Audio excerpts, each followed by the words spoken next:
el apartado anterior hablamos de una característica propia del pensamiento europeo u occidental, que es su dualismo, el pensar siempre en términos de blanco y negro, bueno, malo, eh, en general contrarios. Citábamos los ejemplos de Dios, hombre, hombre, naturaleza, sensible, inteligible. Bueno,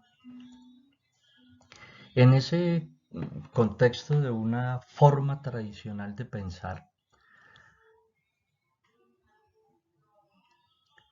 lo que produjo la ciencia moderna fue una serie de resultados que llevaron a Descartes a plantearse la pregunta por la certeza.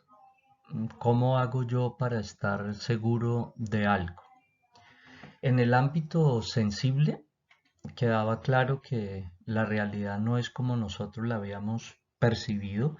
El telescopio justamente nos mostraba que la realidad de unas esferas como se nos presenta el Sol o se nos presenta la Luna a primera vista es equivocada y que cuando uno se puede servir del telescopio para verlo, lo que está viendo es una realidad en tres dimensiones, es un objeto mmm, como cualquier otro con irregularidades e imperfecciones. Entonces, la duda cartesiana pues no es más que reconocer que se está viviendo en una época en la que ya sabemos que la realidad puede ser completamente diferente a lo que estamos acostumbrados a percibir. Vemos que el sol se mueve, vemos que el sol aparece en el oriente, se pone por occidente y parece ser que esto no es cierto, que quien se está moviendo es la Tierra que describe eh, unas trayectorias elípticas. En general y en resumen, los sentidos no nos ofrecen una imagen cierta de la realidad, sino tan solo plausible como una especie de comienzo para ser corregida. Por otra parte, nada nos garantiza tampoco que los mismos mecanismos, los mismos recursos lógicos que nosotros utilizamos sean correctos. La lógica en sí misma, los procesos racionales podrían no ser ciertos y entonces lo que se está configurando desde la reflexión que hace Descartes de todo lo que está pasando es simplemente que no hay certeza. Queda una duda radical en torno a todo conocimiento que pueda tener el ser humano. Importante en este contexto saber que ese estado no es producto de una teoría, de un pensamiento, de una reflexión profunda que haya hecho alguien, sino que es obra de un artefacto, es obra de una creación hecha con las manos y con la mente. El acontecimiento es justamente ese, es un artefacto, es un instrumento el que provoca esta situación de perplejidad. Mm, En este contexto en el que la duda está permeando toda la realidad humana, pues también puede llevarse hasta el pensamiento religioso. Pero cuando eso sucede, dense cuenta que el pensamiento religioso parte, en la medida en que parte de la duda, parte de un vacío, de una nada, de una desesperación. Y si más adelante en la reflexión se trata de llenar esto con una visión positiva de Dios, del ser o de lo que sea, de todas maneras no va a cambiar esta situación original en la que lo que está en el fundamento, en el principio, en la base, es la duda, y esta duda que uno puede asociar con el vacío y con la desesperación. Para mí algo muy importante de este contexto es que donde había fe, que es una experiencia, lo que va a haber es un razonamiento, es una creencia. Entonces, es propio de esta nueva época sustituir la fe por la creencia. Lo que va a haber posteriormente es un discurso, va a ser un texto, va a ser un relato, y pues todos los relatos son creíbles o no, todos tienen en principio la misma validez. Como estoy diciendo, es propio de la época moderna este pensamiento anclado en nada. Un momento que está provocado porque colectivamente, masivamente, se está perdiendo la certeza del conocimiento, y que eso va a ser llevado incluso hasta la idea misma de salvación. Cuando se pierde la certeza de la salvación, la comunidad europea occidental ya ha sancionado o ya ha asumido esta alienación o enajenación propia del ser humano. Cuando se lleva esta sensación, este estado de duda generalizado hasta el campo mismo de la fe y se pierde la certeza de la salvación, lo que está pasando es que la experiencia del ser humano en su conjunto queda suspendida en la nada, pierde su realidad, su fundamento, lo que posteriormente algunos van a llamar nihilismo. Me interesa mucho esa situación para explicar como el cambio de época, esa situación en la que lo que hay es una nada que debe ser llenada, y se va a llenar obviamente por las realizaciones de lo que es una forma de, de pensar y de hacer que se llama ciencia moderna.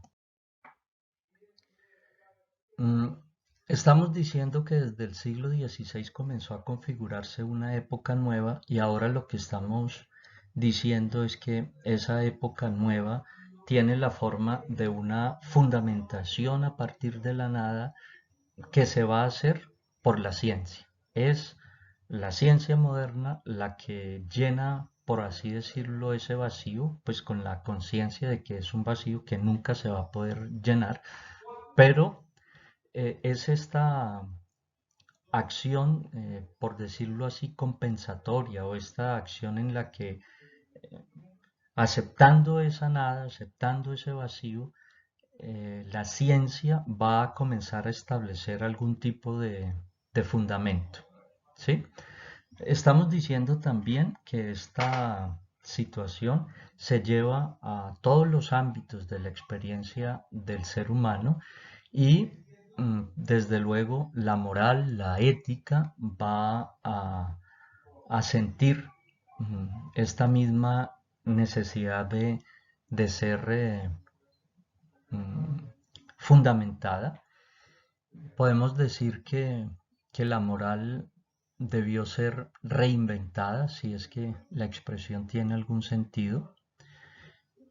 Hoy en día es habitual una idea que a juicio de la tradición es completamente absurda. Hoy en día es común aceptar que existe, imagínense, una disciplina científica llamada ética. algo bastante descabellado, pero hace parte de lo que hoy en día se acepta normalmente. Eh, Muy importante esta afirmación de Hannah Arendt que en esta creación de lo que pudiera ser la nueva moral, por llamarla así, los valores, los criterios que, que tienen validez, los que son reconocidos, pues son los propios del pensamiento científico y no son otros que el éxito, la industria y la buena voluntad de los hombres dedicados a la ciencia, lo que aquí estamos llamando veracidad, porque finalmente todo descansa en presuponer que el sujeto que habla es veraz y no mendaz, lo cual desde luego pues es bastante eh, complicado si de lo que se trata es de fundar algo, ¿no? Porque es creer en el otro y nosotros pues sabemos que los seres humanos no necesariamente somos confiables.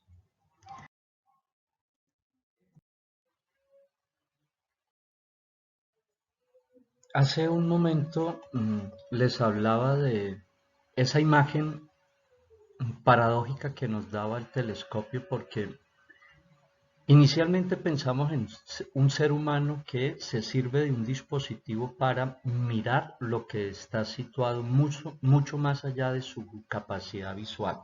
Se sirve del telescopio para poder ver la luna, por ejemplo, y lo hace teniendo la luna prácticamente al alcance de su mano. Sin embargo, decía yo hace un rato, lo que nos está dando la imagen que Hannah Arendt quiere desarrollar es una mirada exterior al planeta Tierra desde el cual se ve la Tierra.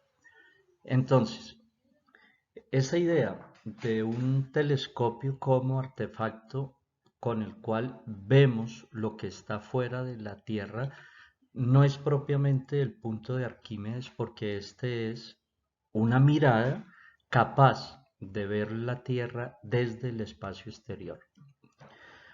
Ahora bien, si nosotros consideramos el telescopio como un simple artefacto y tenemos la imagen del ser humano ya poniendo sus pies en la luna, pues el telescopio es básicamente un instrumento más, un artefacto más, como sería un catalejo para un navegante.